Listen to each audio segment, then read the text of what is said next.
today for the director's report is a follow-up to the meetings that we had back in December, where we brought for your consideration 401 water quality certifications for the Atlantic Coast Pipeline and the Mountain Valley Pipeline. Today, I would like to go through a little more detail on how we reviewed the erosion and sediment control and stormwater plans for the Mountain Valley Pipeline. We actually did approve those plans a couple of weeks ago. We submitted a report to you, the board, as well as provided information to the public on that report. I know that as we had our meetings back in December, there were a number of comments and a number of times the issue came up about erosion and sediment control and stormwater. And it is definitely a critical part of making sure we protect water quality on these projects, but it was parallel to the consideration that we had in front of you, which was the 401 certification. And I know a number of things came up. I know I discussed it a little bit in the presentations in the 4 days that we talked, but Dave Taylor and I thought it might be worthwhile to spend some time and provide a little bit more detail in terms of the thinking, the engineering judgment that we utilized in approving those Mountain Valley plans, the amount of time. I actually hope we can get this up because I have some plan drawings which are going to look much better up there than they are in your hard copy. But I just wanted to take the opportunity to focus on this a little bit and then answer any questions that you might have.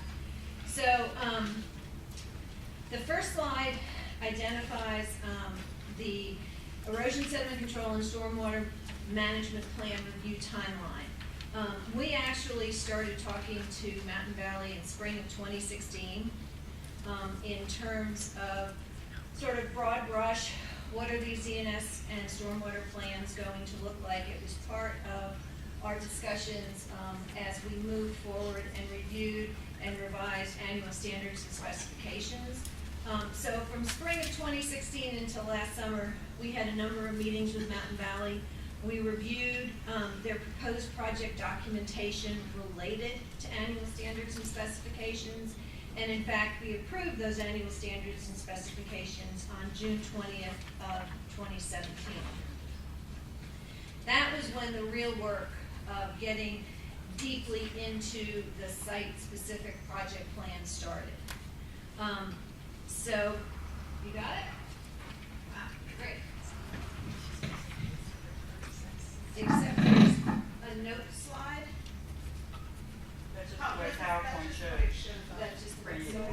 Last year, DEQ hired an outside consulting firm called Triple E Consulting to assist us in reviewing both the Mountain Valley and Atlantic Coast Pipeline ENS and stormwater plans.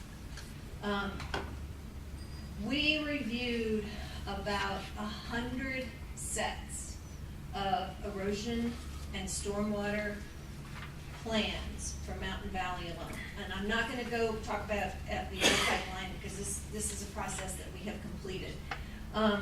And we received, as I said, we went through over 100 sets of plans that included both the construction right-of-way, access roads, contractor yards, and then we also worked on developing a stormwater compliance methodology that we call the white paper. Best as we can tell, our consultants spent about 4,500 hours in reviewing these plans, and DEQ staff spent about 2,000 hours on plan review. So this really was a pretty monumental effort. On March 26th, we determined that the erosion sediment control and stormwater plans for MVP meet the regulatory requirements, and we approved the plans for four construction spreads, which is the right-of-way construction, 2 contractor yards, and access roads. I'm going to give just a little bit of background in the context of what it is we were looking at, what the regulatory requirements are, and then I'm going to dive into some of the details of how we accomplish this. So we talked about this in December.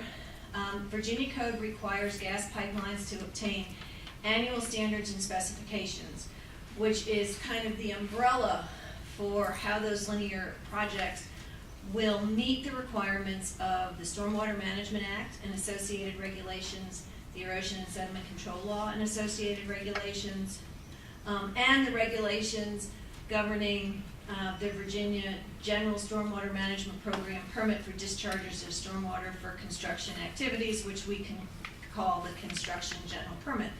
And as you may recall, due to language in federal code, these interstate natural gas pipelines are exempt from requiring coverage under that Construction General Permit.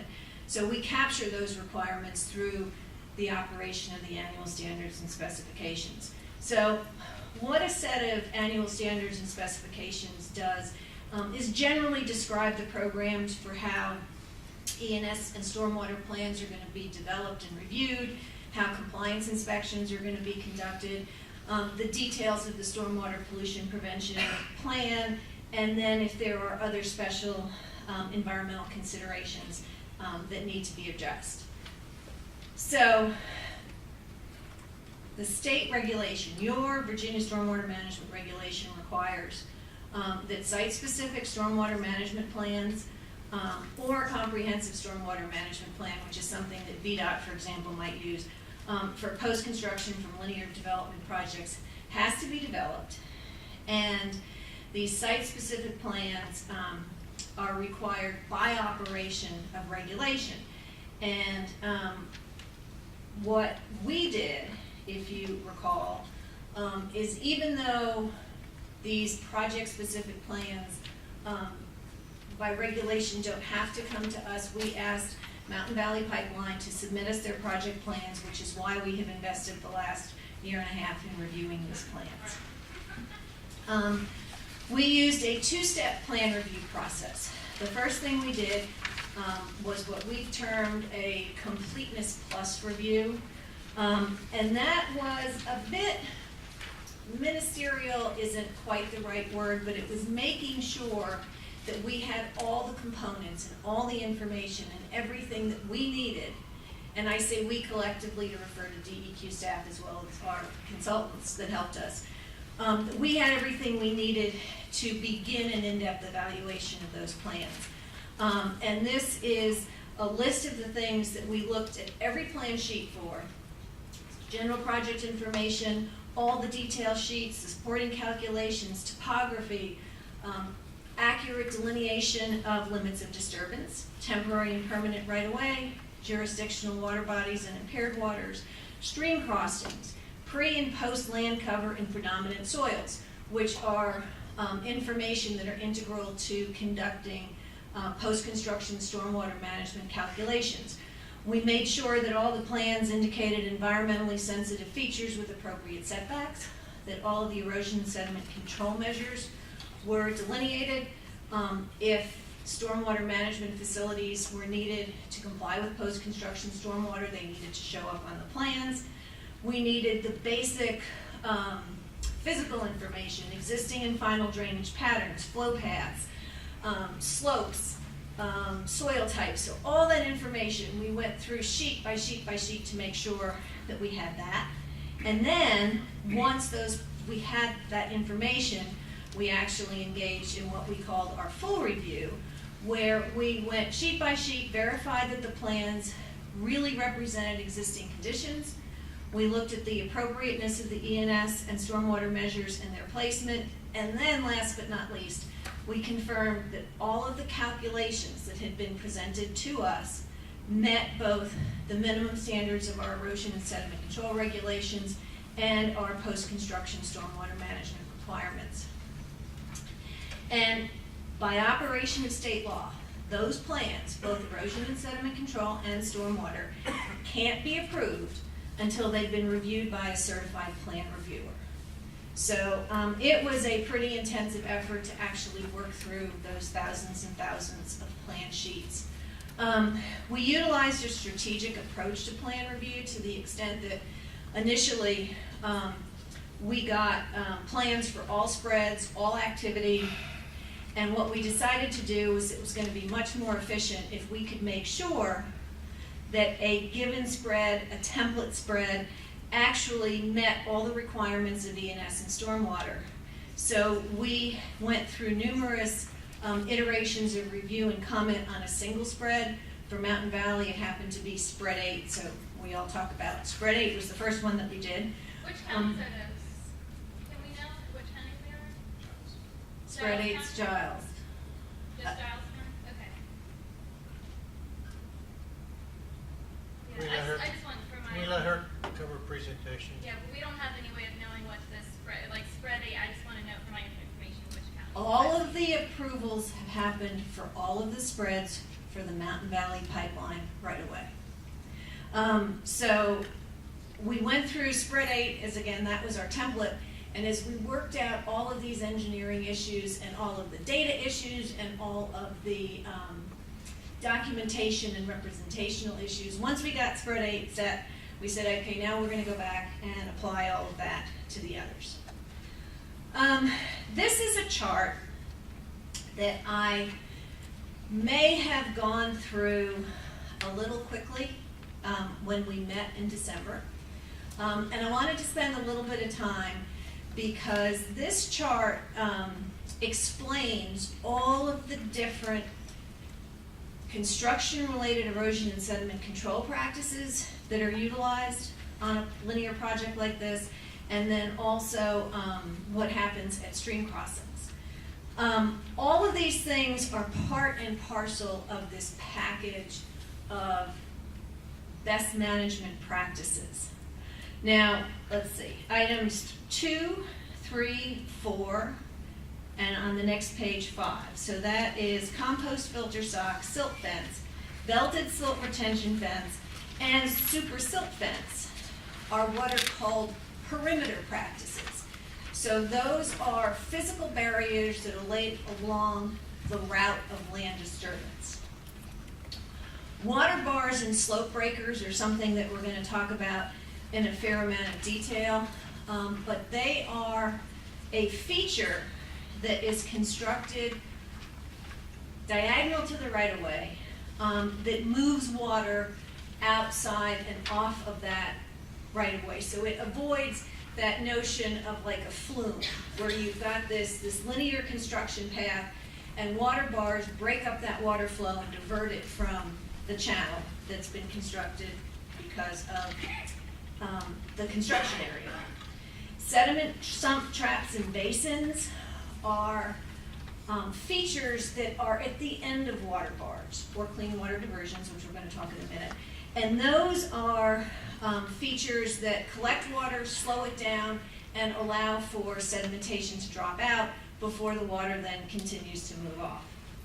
Clean water diversions, I have another slide which will go into a little more detail. I think it's the most innovative part of the engineering for ENS that we engaged in on this project, and I'll talk about that in just a minute.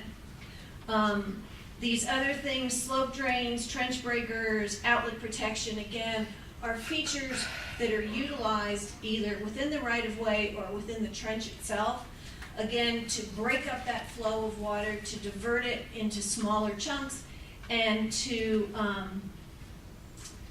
control sedimentation.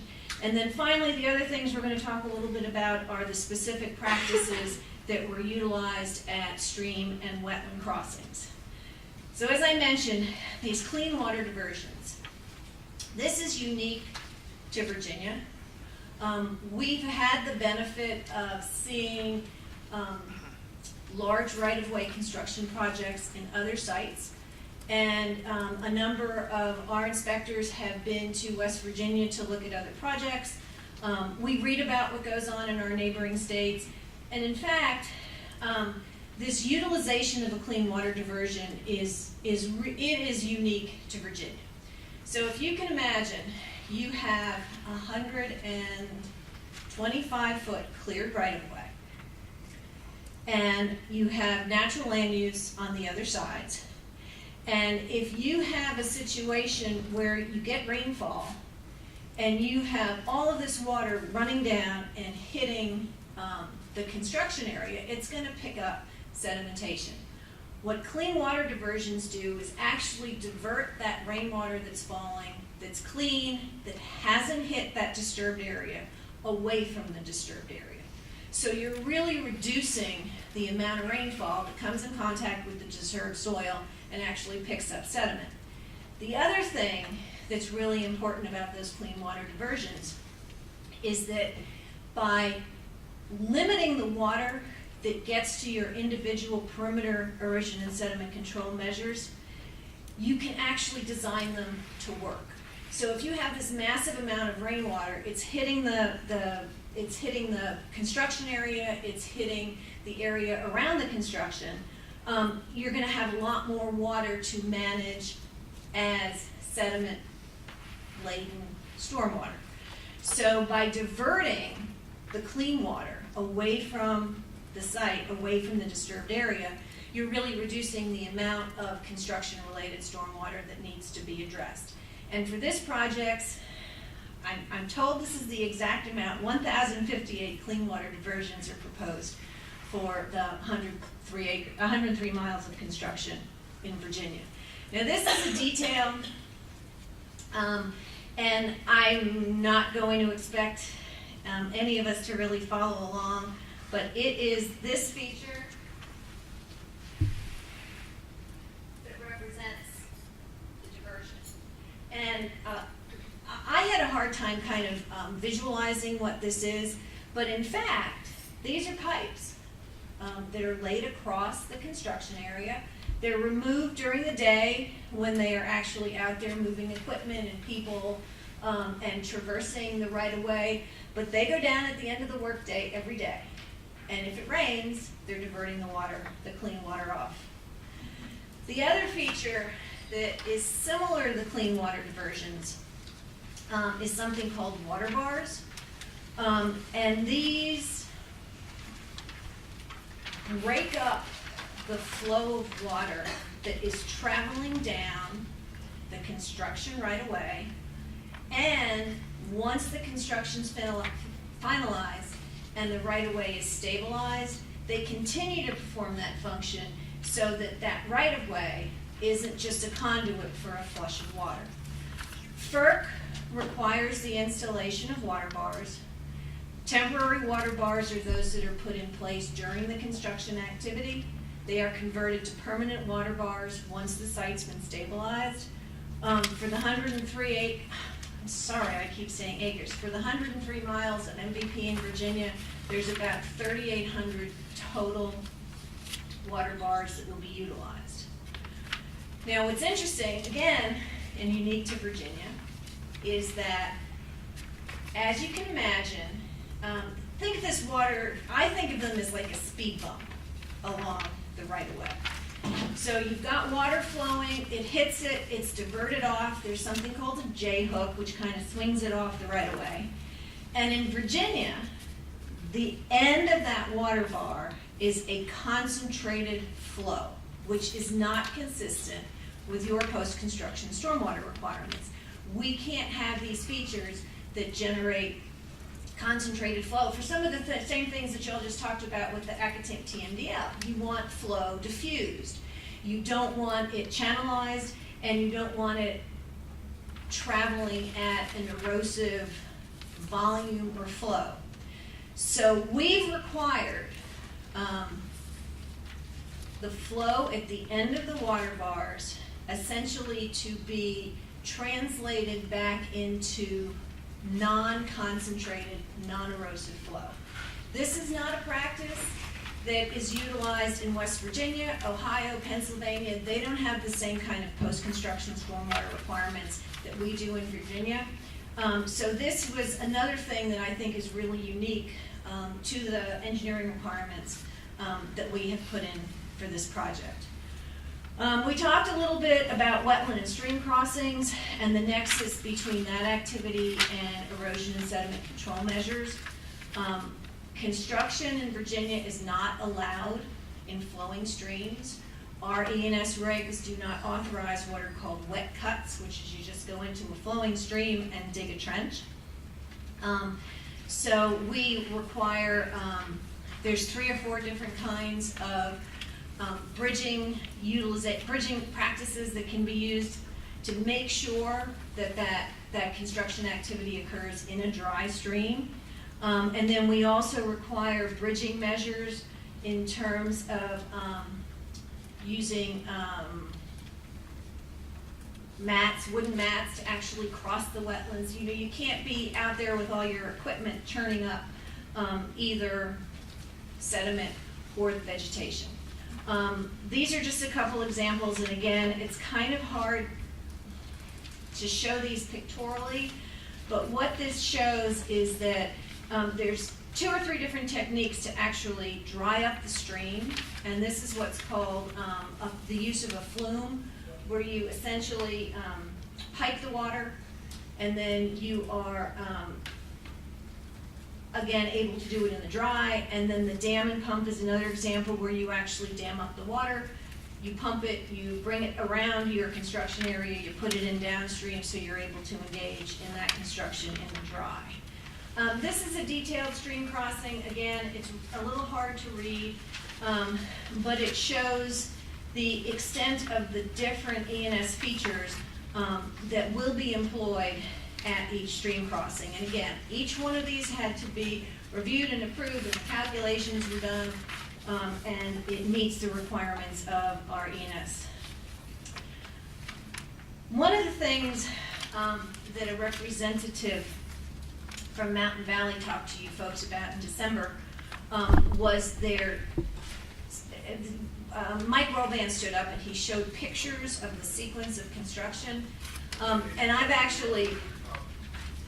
I understand them a lot better now than I did in December. But what I've done here is I have attempted to reduce into a narrative the sequence of construction activities in the right-of-way.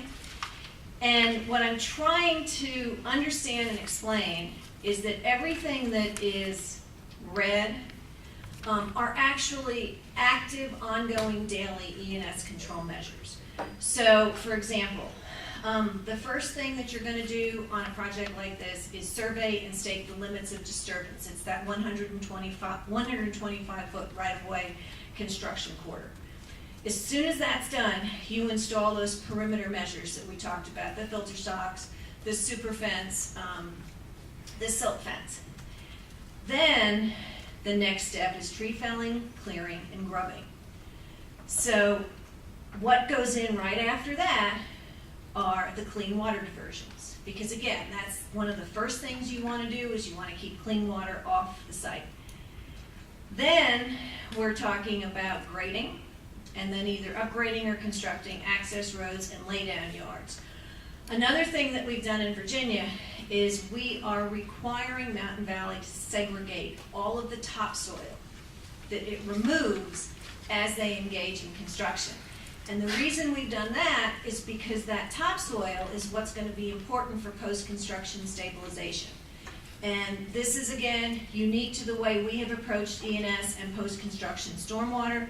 So the topsoil has to be segregated, and then it has to be stockpiled, and every time there's a new stockpile, it has to be seeded and mulched. So every one of these piles of segregated topsoil is stabilized and mulched, and this is an ongoing, repetitive process. As they're removing the dirt, they're removing the topsoil, they're putting it aside, and they're stabilizing it.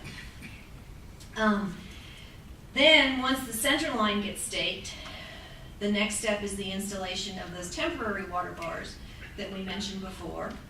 And then you get into creating the bench, which is just how they make a flat area so they can actually utilize their equipment. You excavate the trench, and again, as those steps are going on and that trench is being excavated, the soil is again being segregated because we're going to use it again for post-construction stabilization. The next bullet, trench preparation, stringing, bending, welding, pipe installation, backfilling the trench. That's the actual point of welding the pipe, putting it in the trench, stabilizing the pipe, and then we go right back into another erosion sediment control and post-construction stormwater measure, which is to respread that segregated topsoil and disc it. So you have a fertile soil for post-construction stabilization. Then there's final grading. Then there's the installation of the permanent water bars, which is sort of the final step in terms of finalizing construction. Clean up, remove the clean water diversions, and then again, seed and mulch the right-of-way for final stabilization. So I went through all this because I don't know that I really had a grasp of what an iterative process it is and how these practices are utilized kind of from day one in a different sequence, and E&S is a very active effort. It's not just a one-time, you put in a sediment basin and you're done. During construction activities, those temporary water bars are actually installed at the end of each day. So every day, the last thing they do is they get those water bars up and working should there be precipitation. Same with the clean water diversions, and then the temporary seed and mulch is applied for stockpiles and areas where they created that bench. The other thing I wanted to talk about is that in addition to the right-of-way, Mountain Valley is going to be constructing about 12,000 linear feet of permanent new roadways. When we first received their plans, they actually had proposed about 50 miles of new permanent road. And those permanent roads would have to be constructed such that they could comply with our post-construction water quantity and quality requirements. And we explained what those requirements would entail. So there was a very, very affirmative decision to reduce those 50 miles of roads down to about 12,000 linear feet. And that was a significant reduction in terms of both the E&S requirements and post-construction stormwater to deal with. Mountain Valley has proposed utilizing low-impact development for the construction of those permanent roads. And essentially, their design elements are just like permeable pavement. And that's what's in this next one. And all I can say about this is that you see a fair amount of cobble underneath, a fair amount of gravel.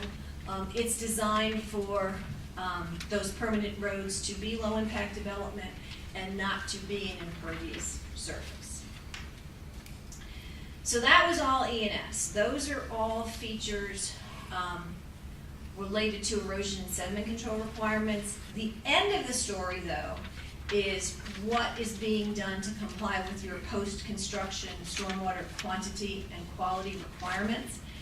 And as I mentioned, this was new to the folks that we were working with on MVP because they hadn't come across your post-construction regulations yet because they hadn't done a project in Virginia. So one of the things that we did was they worked to get our approval on a stormwater technical white paper.